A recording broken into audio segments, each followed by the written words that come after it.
எந்த மேடையாகட்டும் திராவிட மாடல், திராவிட மாடல். நான் அதுதான் ஏற்கனவே ஒரு முறை சொன்னேன். அது என்ன திராவிட மாடல்? தமிழக மாடல் என்று சொல்லி தொலையுங்களேன். தமிழ்நாட்டில் தமிழர்களுக்காகத்தான் நீங்கள் கட்சி நடத்துகிறீர்கள். இதுதான் உண்மையான தமிழக மாடல்.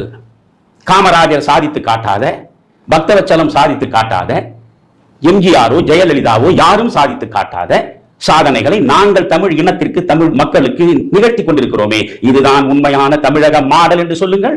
என்ன திராவிட மாடல்? திராவிடம் என்று நீங்கள் சொல்லக்கூடிய வரையறை என்ன?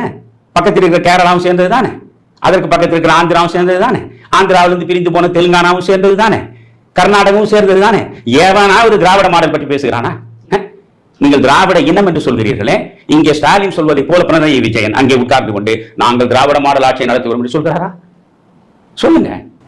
ஆந்திராவில் முதலமைச்சர் ஒய்எஸ்ஆர் சொல்கிறாரா? அல்லது தெலுங்கானாவில் இன்றைக்கு புதிதாக வந்திருக்கிற முதலமைச்சர் சொல்ல போகிறாரா? கர்நாடகத்தில் சொல்வார்களா? எங்காவது திராவிடம் என்ற குரல் ஒலிக்கிறதா? அப்படி என்றால் நாம் நடத்துவது இது பெரியாரே திராவிட நாடு, திராவிட இருக்கை என்று முழங்கியவர் அவர்தான். அதற்கு பிறகு ஒரு கட்டத்தில் அவரே சொன்னார், நான் சொல்வது எவனும் கேட்கவில்லை, தமிழ்நாட்டில் இருக்கக்கூடிய உங்களுக்காகத்தான் நான் உழைத்துக் கொண்டிருக்கிறேன் என்று சொல்லி திராவிட நாடு, திராவிட இருக்கை என்பதை மாற்றிவிட்டு அவர் நடத்துகிற, இன்றைக்கு வீரமணி நடத்துகிற அந்த விடுதலை பத்திரிகையில் தமிழ்நாடு தமிழருக்கே என்று மாற்றி போட்டவர் பெரியார். நீங்கள் பெரியாரின் சீடர்கள் தானே, இது பெரியார் மண் தானே. எனவே தமிழ்நாடு குறித்து நீங்கள் பேசுங்களேன். அதை விட்டு விட்டு திராவிட நாடு, திராவிட நாடு, திராவிட நாடு, அடைந்தால் திராவிட நாடு, இல்லையே சுடுகாடு என்று சொன்னீர்கள். நீங்கள் சொன்ன திராவிட நாடு என்பது என்ன? இந்த கேரளாவும், இந்த கர்நாடகமும், இந்த ஆந்திராவும், தமிழ்நாடும் எல்லாம் இணைந்தது தானே.